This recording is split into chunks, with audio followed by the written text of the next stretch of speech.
Issues of Antony Blinken's visit to China. Part 2. 3. Although the U.S. has stated that it does not support Taiwan independence, it insists on arranging for McCarthy to meet with Tsai Ing-wen, implementing a $500 million arms sale to Taiwan, and wooing allies to play the Taiwan card. How should we view China's emphasis on the Taiwan issue being the most prominent risk in U.S.-China relations and urging the U.S. to truly fulfill its commitment not to support Taiwan independence? Diao Daming. After the Biden administration took office, there were two obvious trends in the Taiwan issue. One is to intervene in Taiwan affairs in the high-tech and supply chain fields, making the Taiwan issue more complicated. The second is based on middle-class diplomacy. Not wanting to invest too much abroad, it plays up the risk of the Taiwan Strait, rallies allies to deal with the China threat, and internationalizes the Taiwan issue. These playing with fire behaviors are very dangerous. China emphasizes the Taiwan issue, hoping that the U.S. will stop using Taiwan to contain China, while also hoping that the Biden administration will balance all parties and avoid the U.S. having multiple policies on such a critical and prominent issue.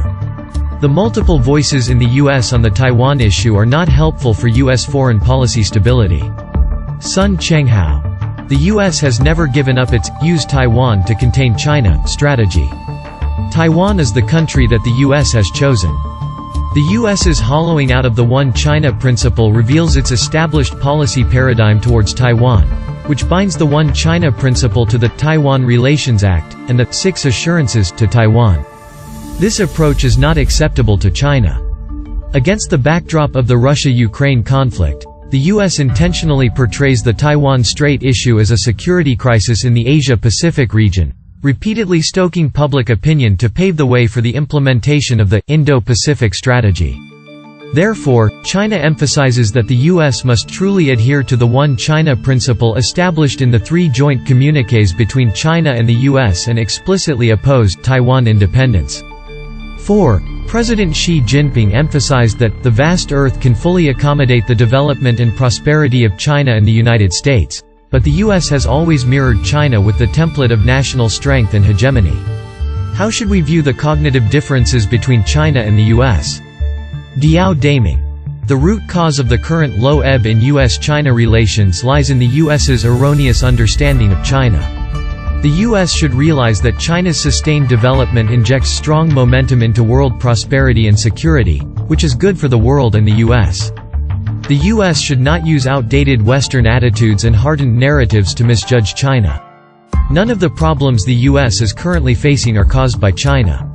Attributing external factors to others, as if "I am sick and others are taking medicine," will only delay treatment. President Xi Jinping's statement is of the utmost importance for the stable development of U.S.-China relations. China has made it clear to the U.S. that great power competition is not in line with the trend of the times. The common interests between China and the U.S. should be given due attention, and success for each other as an opportunity rather than a threat. Sun Chenghao. The U.S. likes to use the thinking of realist great power politics to understand the changes in the international situation. But, as President Xi Jinping said, the world is developing and changing, and great power competition cannot solve the problems facing the U.S. and the challenges facing the world. Many countries in the international community do not want a confrontation between China and the U.S. and do not want to take sides between China and the U.S. The U.S.'s erroneous understanding of China will only intensify the fear of third parties and hinder the progress of economic globalization. 5. In order for U.S.-China relations to stop falling and stabilize, what problems need to be solved next? Diao Daming. The roadmap for getting U.S.-China relations back on track is becoming clearer. The key is to follow the principles of mutual respect, peaceful coexistence, and win-win cooperation proposed by President Xi Jinping. China is speaking frankly and telling the U.S. to first have a clear understanding, secondly, pay attention to China's core interests and concerns, and thirdly, handle things calmly, professionally, and rationally. Next, it depends on the actual actions of the U.S.